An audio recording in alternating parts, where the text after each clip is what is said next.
예, 지난 주간에는 우리 한국의 문재인 대통령이 중국을 방문하는 그런 일이 있었습니다. 국빈 자격으로 중국을 방문했는데요.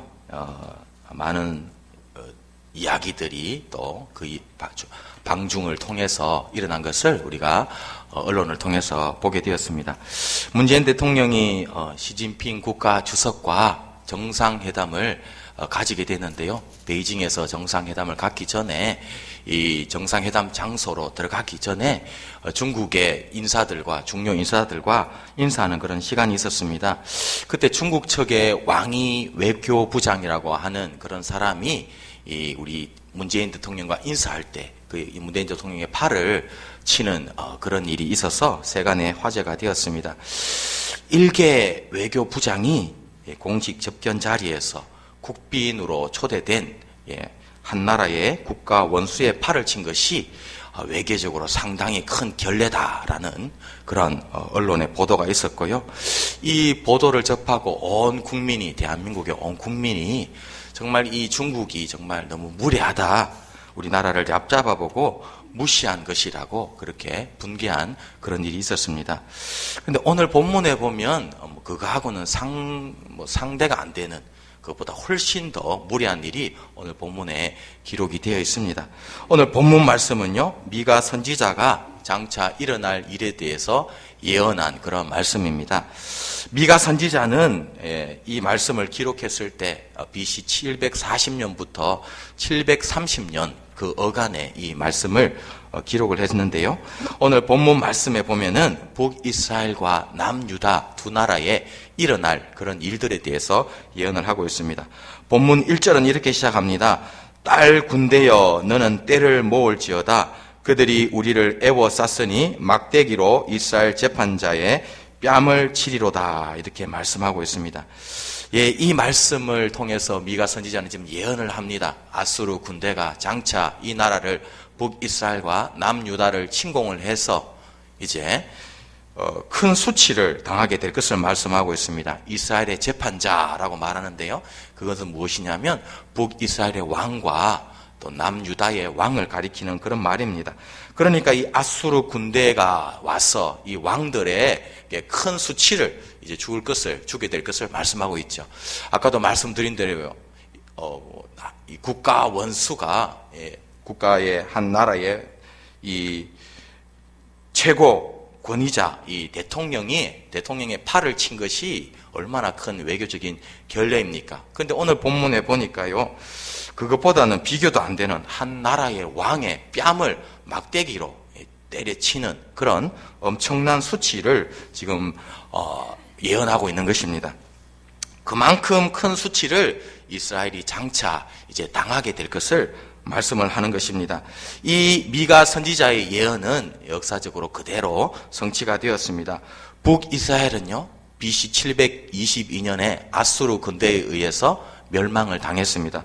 또 남유다는요, BC 701년 히스기야 왕이 있을 때 이 예루살렘 성을 아수르 군대가 다 에워싸는 그런 수치를 이 나라가 전체가 당하게 되었습니다. 그런데 하나님께서는 말씀하시는데 앞으로 이 북이스라엘의 왕과 남유다의 왕이 엄청난 수치를 당할 것인데 그 수치를 하나님께서 갚아주시겠다 말씀하고 있습니다. 그 수치를 누가 갚아주냐면 이제 베들레헴 에브라다에서 태어날 그 한 왕이 있는데 그분이 태어나시면 너희들이 당한 그 수치를 다 갚아줄 것이라 그렇게 말씀하고 있습니다. 2절에 보니까 이렇게 말씀합니다.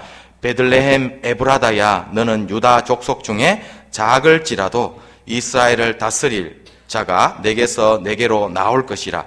그의 근본은 상고의 영혼에 있느니라 말씀하고 있습니다. 이 말씀은 우리에게 너무나 친숙한 말씀이죠. 예수님께서 이 베들레헴 예수님의 고향에서 탄생하실 것을 미가 선지자가 예언한 말씀입니다. 근데 이 말씀에 보니까 그 이스라엘 민족이 그 당한 수치를 하나님께서 갚아주시겠는데 이 베들레헴에서 나올 이스라엘을 다스릴 자가 오면 그 수치를 갚아주실 것을 말씀하고 있습니다. 그 말씀은 예수님께서 베들레헴에 탄생하심으로, 이 미가 선지자가 예언하고 난 다음에 700년이 지났을 때 그 예수님의 탄생으로 그대로 성취가 된 것입니다. 하나님은요, 이처럼 이스라엘의 수치를 갚아주셨습니다. 더 나아가서는요, 예수 믿는 우리 모두의 수치를 바로 예수 그리스도를 통해서 갚아주시는 그런 은혜를 베풀어 주신 것입니다. 오늘 본문 말씀을 통해서 베들레헴에서 메시아가 탄생하신 그 의미가 무엇인지, 또 베들레헴에서 탄생하신 예수 그리스도가 과연 어떤 분이신가, 우리가 말씀을 통해서 함께 은혜를 나누기를 원합니다. 오늘 본문 말씀을 통해서 우리가 받게 되는 영적인 교훈이 있는데, 첫 번째 영적인 교훈입니다. 그것은 무엇이냐면 하나님은 작은 자를 들어 사용하시는다는 사실입니다. 하나님은 지금도 작은 자를 들어서 크게 사용하시는 그런 분이신 줄로 믿습니다. 본문 2절에 말씀합니다. 베들레헴 에브라다야, 너는 유다 족속 중에 작을지라도 이스라엘을 다스릴 자가 내게서 내게로 나올 것이라. 그의 근본은 상고의 영원에 있느니라 말씀하고 있습니다. 여기 보니까 베들레헴 에브라다라고 이렇게 말씀하고 있습니다. 이 에브라다라고 하는 말은 베들레헴의 옛날 이름이 에브라다입니다. 창세기 48장 7절에 보면 이렇게 말씀합니다. 내게 대하여는 내가 이전에 밧단에서 올 때에 라헬이 나를 따르는 도중 가나안의 땅에서 죽었는데 그곳은 에브랏까지 길이 아직도 먼 곳이라. 내가 거기서 그를 에브랏 길에 장사하였느니라. 에브랏은 곧 베들레헴이라 이렇게 말씀하고 있습니다. 여기 보니까 에브랏은 바로 베들레헴이다, 같은 말이다 이렇게 말씀하고 있습니다. 이 구절에 보면 에브랏이라고 그렇게 말하고 있는데요, 이 미가서에 나오는 에브랏은 원어로 보면 동일한 그런 단어입니다. 그러니까 이 에브랏은 이 바로 베들레헴의 옛날 이름인 것입니다. 인천의 옛날 이름이 있죠. 인천의 옛날 이름이 무엇입니까? 미추홀이죠.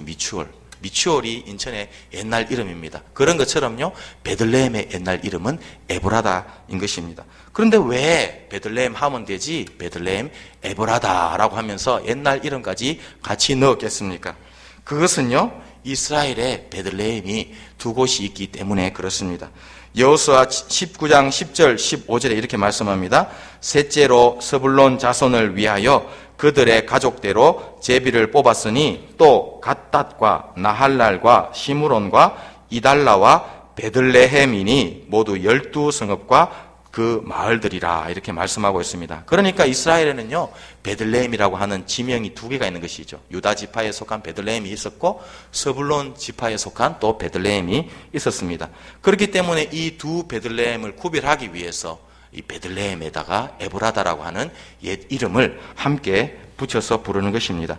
이 베들레헴 에브라다는 어디냐면 유다 족속이 살던 지역이었고요, 예루살렘에서부터 남쪽으로 한 10km 떨어진 그런 곳이 바로 이 베들레헴이었습니다. 예수님께서 그러면 왜 베들레헴에 오셨겠습니까? 두 가지 의미가 있습니다. 첫 번째로 예수님께서 베들레헴에 오신 이유는 무엇이냐면 베들레헴은 다윗의 태어난 곳, 다윗의 출생지였기 때문입니다. 남유다에는 많은 왕들이 있었습니다. 그런데 그 왕들 중에서요, 다윗 왕만 베들레헴 출신이고 그 나머지 다윗 이후의 모든 다윗의 자손들은 베들레헴에서 태어난 것이 아니라 예루살렘에서 태어났습니다. 그렇기 때문에 메시아가 베들레헴에서 출생한다는 것은 무엇이냐면 메시아가 바로 다윗과 같은 그런 왕이 될 것을 우리에게 가르쳐 주는 것입니다. 다윗은 어떤 왕입니까? 이스라엘 역사의 최고의 왕이고 가장 이상적인 왕이고 하나님의 마음에 합한 왕이 바로 다윗이었습니다.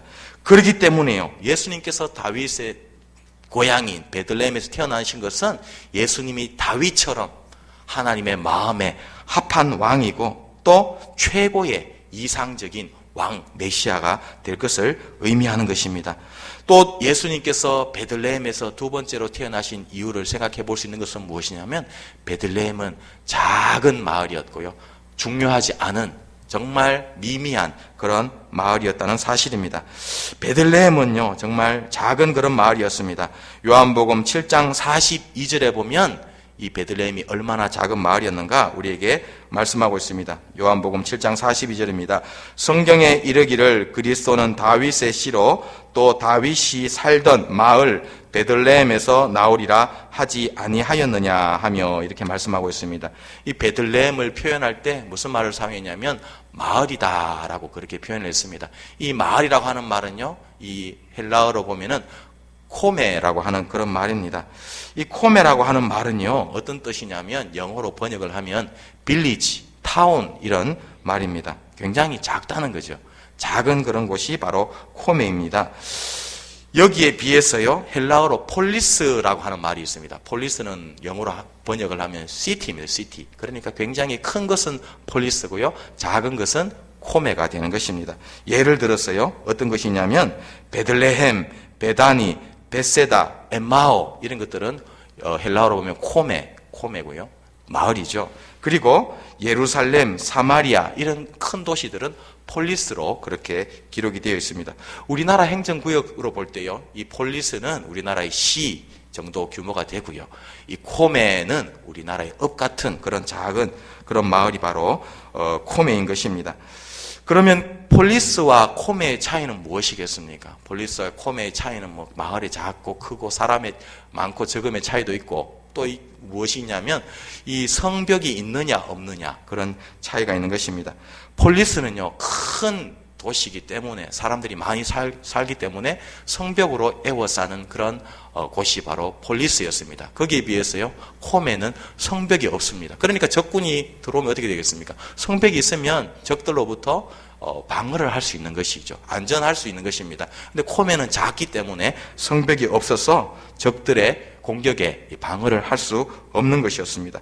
그러니까 이 베들레헴은 어떤 곳이냐면 코메로서 인구도 작고 마을도 작고 사람도 별로 없고 또 성벽도 없고 그래서 중요하지 않은 그런 조그마한 시골 마을이었습니다. 그런데 어떻게 합니까? 이 메시아이신 예수 그리스도께서 예루살렘이나 사마리아 같은 큰 도시가 아니라 작은 그 베들레헴에서 태어날 것을 오늘 말씀하고 있는 것입니다. 그런데 그것은 무엇을 말합니까? 작고 보잘것없는 도시, 조그마한 마을 베들레헴이 이제 예수님이 오심으로 말미암아 예수님의 메시아의 출생지로 영광을 받게 될 것을 말씀하고 있는 것입니다. 우리나라 대통령이 태어난 고향도 얼마나 영광스럽습니까? 우리나라 대통령이 태어난 그런 곳이 있는데요, 경남 거제에 대통령이 2명이나 그렇게 그곳에서 태어났다고 합니다. 경남 거제는 김영삼 대통령 또 문재인 대통령이 그곳에서 태어난 출생지가 경남 거제라고 합니다. 그러니까 이 경남 거제에 사는 사람들은 우리 마을에서 우리 도시에서 한국의 대통령을 2명이나 배출했다라고 하면서 그들은 그곳에서 아주 자부심이 대단한 것입니다. 베들레헴이 마치 이와 같았습니다. 아주 작은 마을이었는데 인류를 구원할 메시아가 그 베들레헴에서 출생함으로 말미암아 영광스러운 그런 이름이 된 것입니다. 작은 마을 베들레헴이 예수님께서 태어나신 곳이 되므로 영광스러운 이름이 된 것처럼 예수님을 만난 모든 인생은 영광스러워지고 변화가 되는 줄로 믿습니다. 예수님을 만난 제자들의 삶이 그랬습니다. 예수님의 제자였던 베드로, 야고보, 요한은 어떤 사람들이었습니까? 그들은요, 어부였고 또 무식한 사람이었고 권력과는 거리가 먼 그런 평범한 사람들이었습니다. 그런데 예수님을 만나자 그들의 삶이 아주 놀랍게 변화되었고 영광스러워졌습니다. 베드로는 어떤 사람입니까? 평생 물고기 잡다가 인생을 마칠 그런 사람이었습니다. 그런데 예수님을 만나니까 물고기를 잡던 사람이 사람 낚는 어부가 된 것입니다. 평생 물고기를 잡는 그런 사람이 아니라 이제 천국의 백성들을 낚는, 그래서 천하보다 더 귀한 사람들을 구원하는 그런 영광스러운 베드로가 된 것입니다. 하루에 3,000명, 5,000명 주님께로 인도하는 그런 영광스러운 삶으로 예수님을 만나자 베드로의 삶이 변화된 것입니다. 그리고 예수님을 만나니까 그 무식했던 베드로는 지혜로운 사람으로 변화되었습니다. 사도행전에 보면요, 당시 종교 지도자들이 베드로의 지혜에 놀랐다라고 말씀하고 있습니다. 예수님을 만나니까 베드로는 지혜롭게 되었고요, 성경 말씀을 이해하게 되었고 청산유수처럼 말하는 그런 지혜로운 사람이 된 것입니다.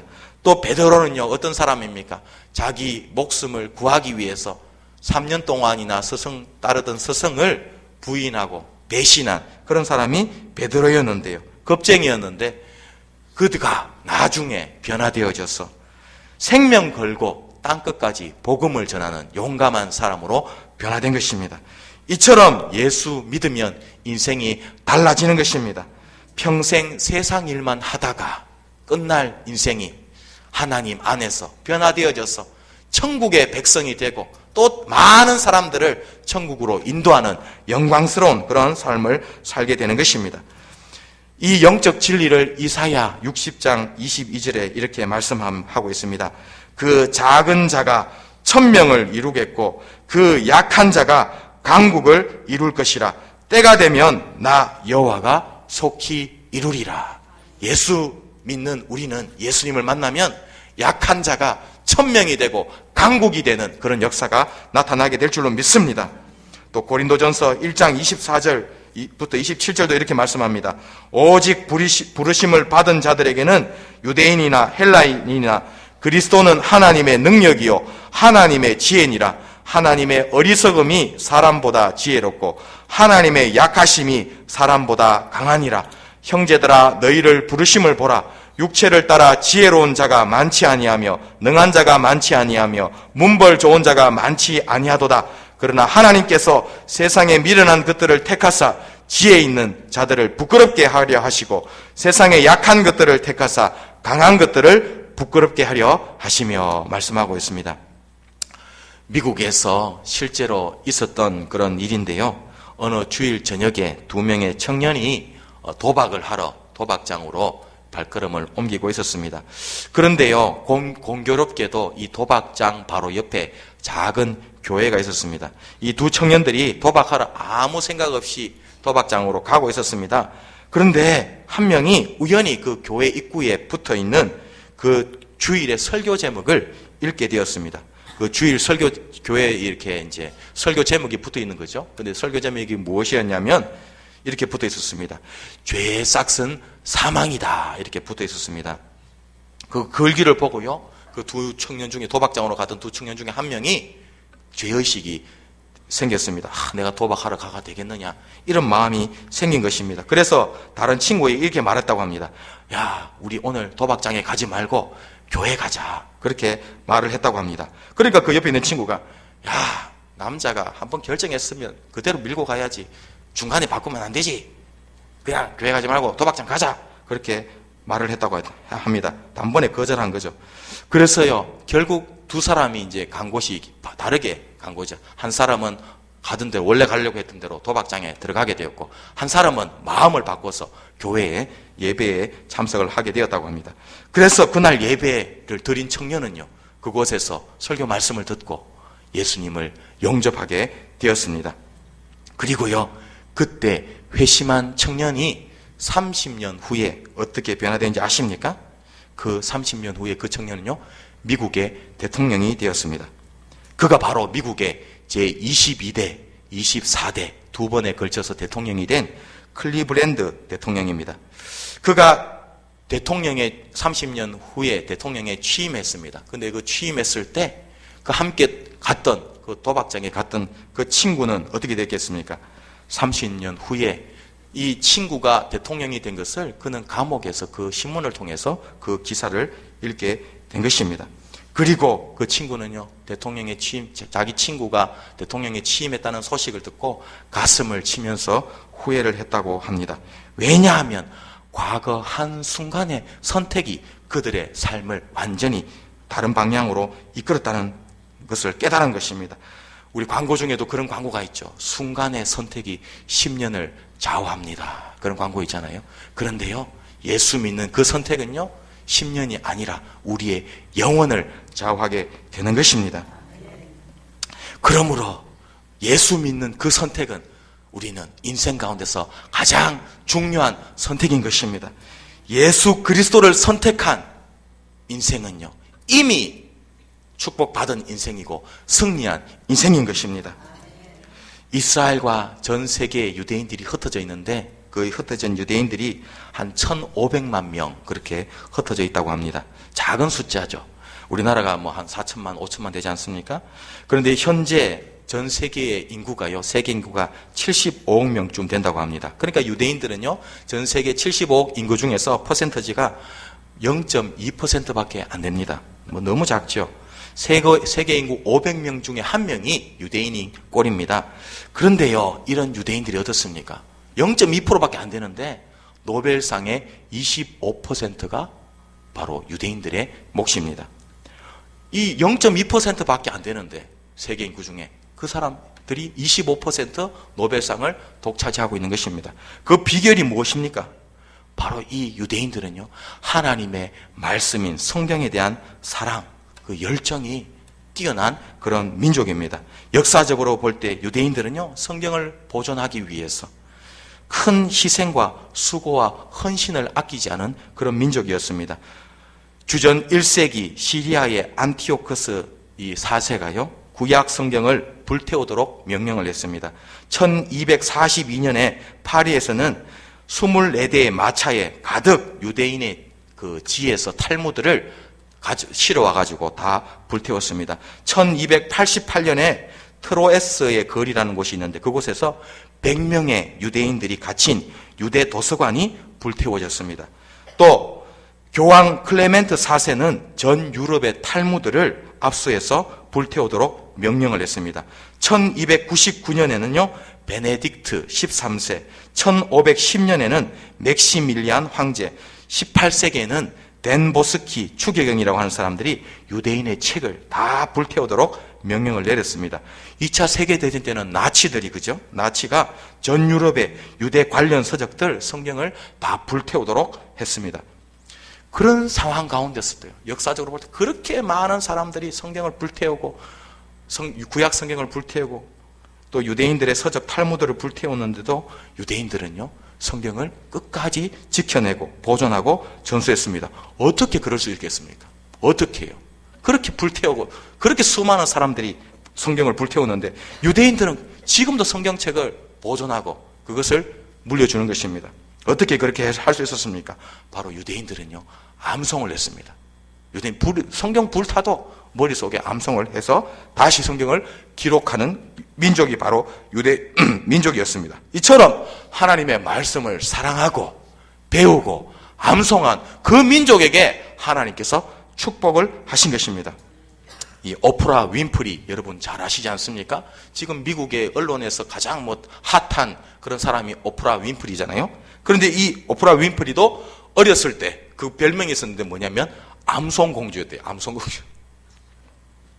하나님 말씀을 줄줄줄줄 어릴 때부터 막 계속 암송을 한 사람이 바로 오프라 윈프리였다고 합니다. 그렇게 어릴 때부터 그 하나님의 말씀을 머릿속에다가 암송을 하니까 하나님께서 그 오프라 윈프리의 삶을 인도하시고 지혜를 주시고 그 정상의 자리에까지 하나님이 옮긴 것입니다. 우리 모두도 그런 축복을 받기를 원합니다. 하나님을 선택하고 예수 그리스도를 선택하고 하나님의 말씀인 성경을 선택하고 그 말씀을 우리의 삶 가운데서 배우고 익히고 암송하는, 그래서 하나님이 우리를 축복하시는 그런 삶을 살 수 있기를 주님의 이름으로 축복합니다. 오늘 본문 말씀에서 발견하게 되는 두 번째 영적인 교훈입니다. 그것은 무엇이냐면 베들레헴에서 나신 메시아 예수 그리스도는 우리를 죄와 사망과 사단으로부터 구원하신다는 사실입니다. 본문 3절 이렇게 말씀합니다. 그러므로 여인이 해산하기까지 그들을 붙여 두시겠고 그 후에는 그의 형제 가운데에 남은 자가 이스라엘 자손에게로 돌아오리니, 이렇게 말씀하고 있습니다. 이 구절에 보시면 여인이 해산하기까지 이스라엘 그 민족을 하나님께서 붙여두시겠다, 이방인의 손에 붙여두시겠다 말씀하고 있는 것입니다. 이 말씀은 무슨 뜻이냐면 마리아의 몸을 통해서, 동정녀 마리아의 몸을 통해서 인류를 구원하실 메시아가 탄생하기까지 이스라엘 민족들에게, 그 백성들에게 진정한 자유는 오지 않을 것이라는 것을 말씀하고 있는 것입니다. 이스라엘 민족은 계속해서 역사적으로 압제를 받았습니다. 그죠? 우리가 아는 대로 아수르, 바벨론, 헬라, 로마 제국의 압제를 받았고 식민지가 되었습니다. 그래서 그들은 정치적, 군사적 메시아, 그를 기다렸습니다. 그런데 하나님이 그들을 위해서 예비하신 메시아는요, 정치적인, 군사적인 메시아가 아니라 바로 그들을 죄에서부터 구원해 주실 그런 메시아였습니다. 그러므로 메시아의 오심, 한 여인의 출생을 통해서 한 여인이 메시아를 낳음으로 말미암아 동정녀 마리아의 성령 잉태와 출산을 통해서 마침내 이스라엘 가운데 진정한 자유와 온 인류 가운데 진정한 자유가 도래한 것입니다. 이사야 7장 14절도 이렇게 말씀하고 있습니다. 보라, 처녀가 잉태하여 아들을 낳을 것이요 그의 이름을 임마누엘이라 하리라, 이렇게 말씀합니다. 또 갈라디아서 4장 4절도 이렇게 말씀합니다. 때가 참에 하나님이 그 아들을 보내사 여자에게서 나게 하시고 율법 아래에 나게 하신 것은 율법 아래에 있는 자들을 속량하시고 우리로 아들의 명분을 얻게 하려 하심이라, 이렇게 말씀하고 있습니다. 그러니까 여인의 후손으로 마리아의 몸을 통해서 메시아가 탄생하심으로 말미암아 이스라엘 민족이 진정한 자유함을 얻고 온 인류가, 우리 모두가 죄로부터 자유함을 얻게 된 것입니다. 오래전에 미국에서 실제로 있었던 그런 일입니다. 미국에 여전히 노예 제도가 있었을 때 이 일이 일어났는데요. 미국의 뉴올리언즈라고 하는 그런 도시가 있습니다. 그 도시에서 하루는 노예 시장이 열렸다고 합니다. 그때 노예 시장에 노예로 팔린 그런 흑인 여자가 있었습니다. 흑인 소녀가 있었는데 굉장히 예쁜 그런 흑인 소녀가 경매에, 노예 시장에 팔려졌다고 합니다. 경매자들이 이제 그 아름다운 흑인 소녀를 사기 위해서 이제 값을 부르기 시작했습니다. 얼마입니다, 얼마입니다. 계속 입찰을 하고 있었습니다. 그런데 군중 속에서 어떤 한 사람이 강한 큰 목소리로 그 흑인 노예의 값을 계속해서 부르는 그런 목소리가 있었습니다. 계속 가격을 올려가지고요, 결국은 경매가 어디까지 올라갔냐면 $1,450까지 올라갔습니다. 그 흑인 여자 한 명 사기 위해서 이 사람이요, 뒤에서 계속 말하는데 값을 올려서 $1,450에 이 여인을 사게 된 것입니다. 이 사람은요, 이 흑인 소녀를 산 사람은 미국의 북부 지방에서 온 사람인데, 이 소녀는요, 그 사람의 노예가 되는 것이 얼마나 싫었겠습니까? 싫었죠. 그 다음날 이 사람이 자기 그 소녀, 흑인 소녀의 집으로 이렇게 찾아오게 되었습니다. 그때 소녀는 너무 그 자신의 현실이 너무 이제 슬퍼서 이렇게 말을 했다고 합니다. 이제 할 수 없는 거죠. 난 당신과 함께 갈 준비가 되었습니다. 당신의 노예로 이제 당신을 따라가겠습니다. 억지로 이렇게 말을 했다고 합니다. 그런데 $1,450를 주고 산 그 사람이요, 갑자기 그 여인에게, 소녀에게 어떤 종이를 딱 주면서 이런 말을 했다고 합니다. 아닙니다. 난 당신과 함께 가지를 않겠습니다. 나는 당신을 노예로 삼기 위해서 당신에게 돈을 지불한 것이 아닙니다. 나는 당신을 자유롭게 해주기 위해서 그렇게 당신에게 $1,450를 지불했습니다. 당신은 이제 자유입니다. 이 종이는 당신이 이제 자유인이 되었다는 것을 확정해주는 그런 종입니다. 이 종이를 가지고 자유롭게, 노예가 아니라 자유인으로 살아라고 그렇게 말을 했다고 합니다. 이 소녀가 안 믿어지는 거예요. 내 돈을 다 노예로 부려먹으려고 돈을 주는데 이 사람은 $1,450 그 금을 투자를 했는데 자신을 노예로 삼으려고 한 것이 아니라 자기에게 자유를 주려고 했다고 하니까 그 말이 믿어지지 않았습니다. 그래서 이 여인이 그렇게 말했습니다. 정말입니까? 나를 자유롭게 해주기 위해서 나를 정말 돈을 주고 산 것입니까? 정말 이제 내가 자유의 몸이 되었습니까? 그렇게 말을 했다고 합니다. 그러니까 그 사람이 당신은 이제 자유입니다. 마음대로 이제 사십시오. 그렇게 말을 했다고 합니다. 그러니까 그 여자가, 그 소년이 그렇게 말을 했다고 합니다. 뭐라고 했냐면, 그렇다면 선생님, 이제 내가 남은 생애 동안 당신을 섬길 수 있도록 내가 당신을 따라가겠습니다. 저를 데리고 가주세요. 그렇게 말을 했다고 합니다. 그 소녀는요, 이제 자유의 몸이 됐는데 자기 스스로 그 사람의 종이 되고자 하는 그런 마음을 품었다는 것입니다. 예수님도 우리를 그렇게 하지 않았습니까?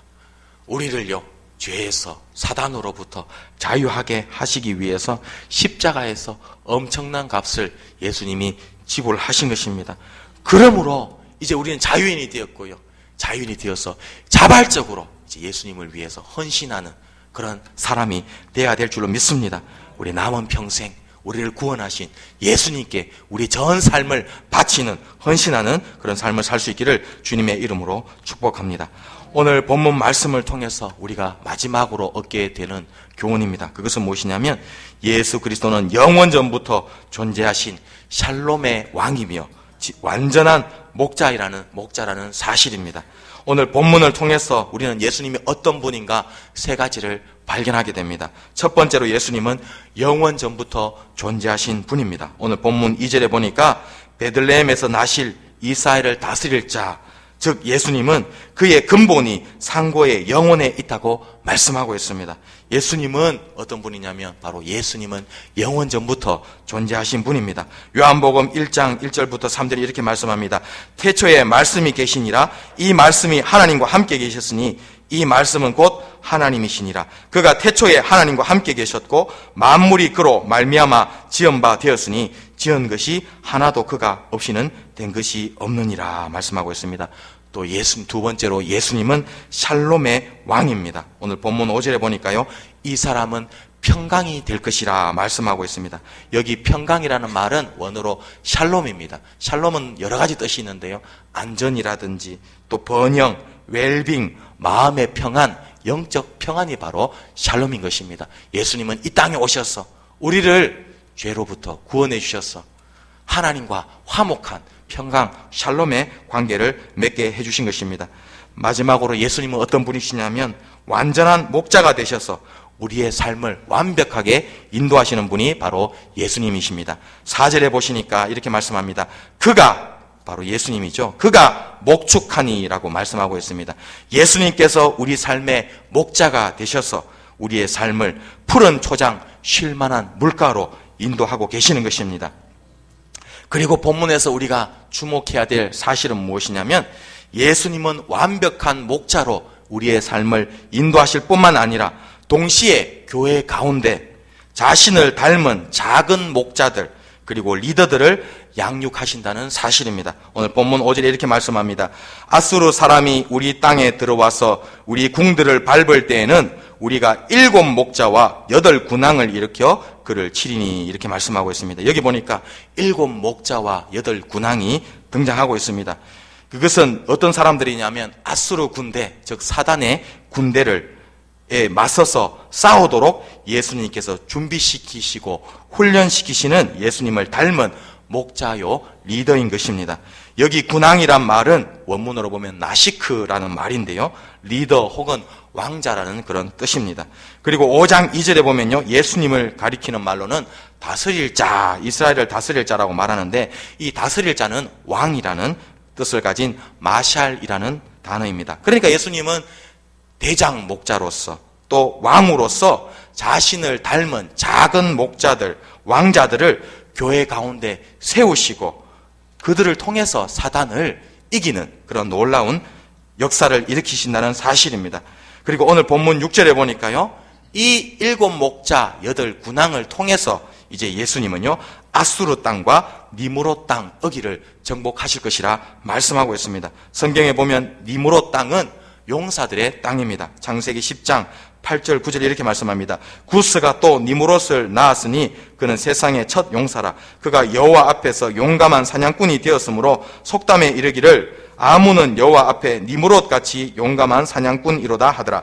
그의 나라는 시날 땅에 바벨과 에렉과 아갓과 갈레에서 시작되었으며 그가 그 땅에서 아수르로 나아가, 그렇게 말씀하고 있습니다. 그러니까 예수님은 자신을 닮은 작은 목자들, 왕자들, 리더들을 교회에 세우셔서 사단을 정복하시는 것입니다. 그런데 여기에 숫자가 아주 흥미로운 숫자들입니다. 7은 성경에서 어떤 수입니까? 완전수라고 그러죠. 또 8은 어떤 수입니까? 완전수보다 하나 더 많은 수가 8인 것입니다. 그러니까 이 7과 8은요, 문자적인 7명, 8명이 아니라 많은 수, 무한대의 수를 가리키는 숫자인 것입니다. 완전수고요. 완전보다 더 많은 충만한 수가 7과 8인 것입니다. 전도서 11장 1절에 이렇게 말씀합니다. 너는 내 떡을 물 위에 던지라. 여러 날 후에 도로 찾으리라. 7에게나 8에게 나눠 줄지어다. 무슨 재앙이 땅에 임할는지 내가 알지 못함이니라. 이렇게 말씀하고 있습니다. 7사람, 8사람에게 떡을 나눠주라는 것은 문자적으로 7사람, 8사람에게 떡을 주라는 것이 아니라 많은 사람들에게 떡을 나눠주고 선행을 베풀라는 그런 의미인 것입니다. 예수님은요, 교회에 작은 목자들, 왕자들, 리더들을 세우시는데 그 수가 무한함을 가리키고 있는 것입니다. 오늘 우리 모두는 예수님을 닮은 작은 목자요, 리더요, 또 왕자로 교회 가운데 세움받은 것입니다. 예수 믿는 모든 성도가 7 목자고 8 군왕인 것입니다. 그러므로요, 우리 모두는 지금 이제 교회 가운데서 헌신하고 봉사하고 하는 그런 리더로 하나님께서 쓰임받기를 원하신다는 사실입니다. 이 7 목자와 8 군왕은요, 목회자나 일부 교회 리더들만을 가리키는 것이 아니라 예수 믿는 우리 모두를 가리키는 그런 말인 것입니다. 좋은 교회, 건강한 교회, 부흥하는 교회의 특징이 무엇입니까? 그것은 바로 모든 성도가 사역에 동참하고 섬기고 헌신하는 교회가 바로 건강한 교회고 좋은 교회고 부흥하는 교회가 되는 것입니다. 우리 모두는 그런 사람들이 되기를 원합니다.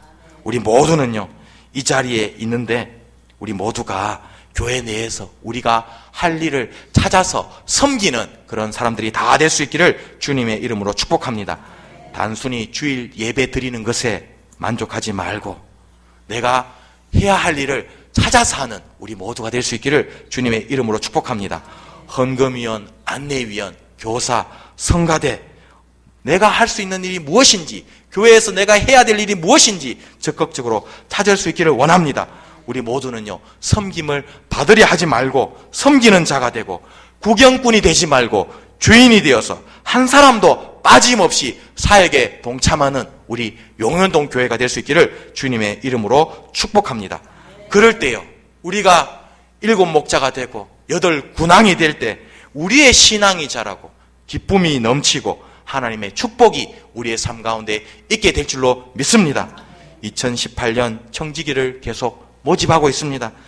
많은 일꾼들이 필요합니다. 우리 모두는요, 뒤로 물러서서 구경하고 평가하는 그런 사람이 아니라 교회 사역에 다 같이 동참하여서 교회를 세우고 교회를 부흥하는 데 앞장서는 우리 모두가 될 수 있기를 주님의 이름으로 축복합니다.